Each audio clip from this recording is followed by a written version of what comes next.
Olá, meus amigos, tudo bem? Professor José Humberto aqui hoje com vocês para tratar sobre um tema interessantíssimo: venda do estabelecimento empresarial e o passivo trabalhista. Quem será o responsável? Se você gostou do tópico que nós vamos trabalhar aqui hoje, deixe o seu like, se inscreva no canal, faça parte da nossa comunidade do direito empresarial. Hoje, meus amigos, vou trabalhar um tema extremamente interessante, que é: fiz a venda da empresa e quem responderá pelo passivo trabalhista? Aquele que vendeu ou aquele que comprou o estabelecimento? Bem, antes de responder a essa questão, é importante entendermos do que estamos falando aqui. Você já deve ter visto aí na sua cidade aquela parte, do venda-se o ponto, passa o ponto comercial. E aí nós temos duas figuras importantes, que é aquele que faz a venda, que é o alienante, e aquele quem compra o estabelecimento, que é o adquirente. Não estamos aqui tratando da hipótese de venda também do CNPJ, mas somente do patrimônio, dos bens móveis, dos bens imóveis ou bens materiais, bens imateriais. Então, aquele que vendeu sai, leva o seu CNPJ, aquele quem comprou entra e traz o seu novo CNPJ. Neste caso, e aí um ponto importante a ser considerado, nós temos lá no Código Civil, no artigo 1146, a previsão de que aquele que é o adquirente, quem compra, assume o passivo contabilizado. Está claro no Código Civil que aquele que compra, ele assumirá então todo o passivo contabilizado. Pois bem, e quem vende? Prevê que aquele que vende o estabelecimento será solidariamente responsável pelo passivo pelo período de 1 ano, a contar da data do trespasse, da venda, para aquelas dívidas que já estão vencidas e pelo prazo de 1 ano a contar do vencimento da dívida para as dívidas que ainda vencerão. Então veja, nessa hipótese do artigo 1146 do Código Civil, temos tanto a responsabilidade do adquirente, daquele quem compra, como do alienante, daquele que faz a venda do estabelecimento. Excelente, só que aqui em particular nós estamos falando do passivo trabalhista. E peço muita atenção de vocês, porque nós vamos colocar um pouco de lado o Código Civil e vamos trazer aqui com a previsão da CLT, Consolidação das Leis Trabalhistas. E temos 2 artigos importantes que são aplicáveis a essa hipótese. Artigo 10 e artigo 448 da CLT. Resumindo ambos, a alteração na estrutura da empresa não afetará os direitos e deveres, daquelas relações empregatícias trabalhistas ocorridas. Veja que o artigo 10 da CLT prevê que qualquer alteração na estrutura jurídica da empresa não afetará os direitos adquiridos por seus empregados. E aí nós temos as hipóteses aqui daqueles empregados que não poderão ter seus direitos violados, já que direitos adquiridos. O artigo 448, na mesma linha, prevê que a mudança na propriedade ou na estrutura da empresa, que é o que estamos tratando aqui, propriedade ou estrutura da empresa, não afetará os contratos de trabalho dos respectivos empregados. Percebemos que a CLT, então, traz a proteção aos trabalhadores. Mas o que isso quer dizer na prática? Veja só, o artigo 448, ele teve a inclusão do 448A na última reforma trabalhista. O que prevê esse 448A? E aqui é o mais importante para a nossa análise.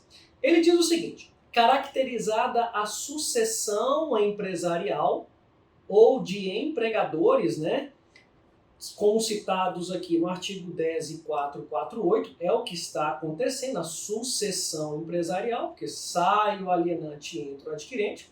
Então, o 448A está prevendo.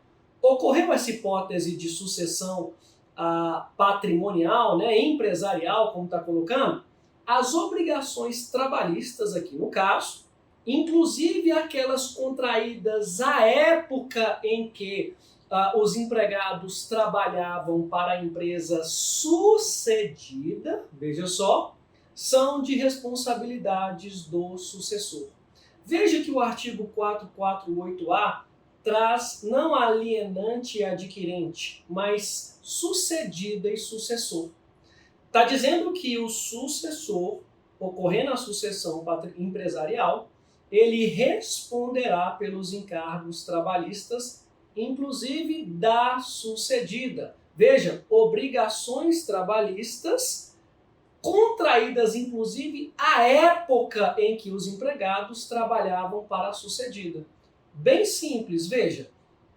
Ocorreu a sucessão empresarial, ocorreu o trespasse, a venda do estabelecimento, a sucessora, quem comprou, assumirá as obrigações trabalhistas, inclusive da empresa sucedida.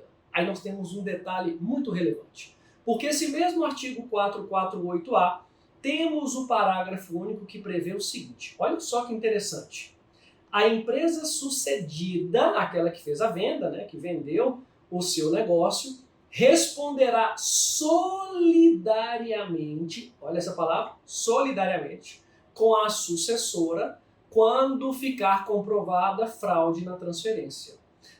O artigo 448A, então, ele traz de forma excepcional uma responsabilidade solidária, ou seja, a sucedida, quem vendeu, ficará solidariamente responsável com a sucessora, aquela que comprou, tendo ocorrido a fraude na transferência. É necessário ocorrer a fraude para a aplicação da solidariedade. Percebam que o artigo 1146 do Código Civil, ele tem um entendimento, uma previsão diferente desses artigos da CLT, 10.448 e 448A.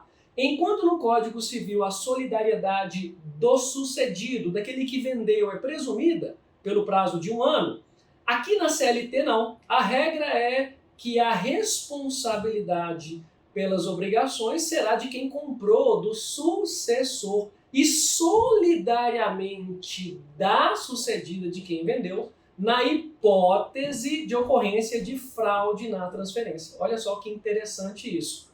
Um entendimento diferente, claro. Para as obrigações trabalhistas, será aplicado a CLT no artigo 10 e artigo 448A. Outro ponto interessante para finalizarmos é que nós temos aquele empresário, aquele sócio que se retirou da sociedade, e aí quanto a ele nós temos uma outra novidade importante que foi trazida por essa reforma trabalhista. Veja, que é a responsabilidade do sócio que deixa a empresa transferindo a sua parte para outro empresário ou para um grupo econômico. Então é o sócio que saiu. Aí é uma situação diferente. Neste caso, o artigo 10, ele sofreu a inclusão do artigo 10A, que prevê que o sócio retirante, aquele que saiu, responderá subsidiariamente pelas obrigações trabalhistas da sociedade relativa ao período em que ele figurou como sócio da sociedade, mas aí tem que seguir uma regra de preferência. Ou seja, ele pode responder, esse sócio retirante? Sim. De forma subsidiária? Sim. Mas quem que responde primeiro? Em primeiro lugar, a empresa devedora, é a pessoa jurídica que será responsável. Segundo lugar, os sócios atuais, aqueles que se encontram na sociedade. E em terceiro lugar, o sócio retirante, que é quem nós trouxemos aqui. Resumindo a nossa conversa, ocorrendo a sucessão empresarial pelas regras trabalhistas, nós não iremos aplicar o artigo 1146 do Código Civil, mas os artigos 10 e 448, ou 10, 448 e 448A da CLT, que prevê que a responsabilidade trabalhista será da sucessora, ok? E poderá ser solidariamente da sucedida quando houver a fraude na transferência, ok? Espero que tenham gostado. Se entendem da mesma forma, deixe um comentário. Se também não, também coloque aqui o seu comentário, um julgado. Vamos debater essa questão. Espero que tenham gostado. Você aí como advogado, auxilie o empresário, a empresária, a vendedora do estabelecimento no negócio, também do comprador, já que a responsabilidade é muito grande. Um abraço a todos. Sempre bom lembrar que nós temos o canal do Direito Empresarial também, lá no Telegram, com atualização constante do professor José Humberto. E é muito bom se você puder fazer parte desse canal. Pessoal, grande abraço e até o nosso próximo vídeo. Valeu, pessoal!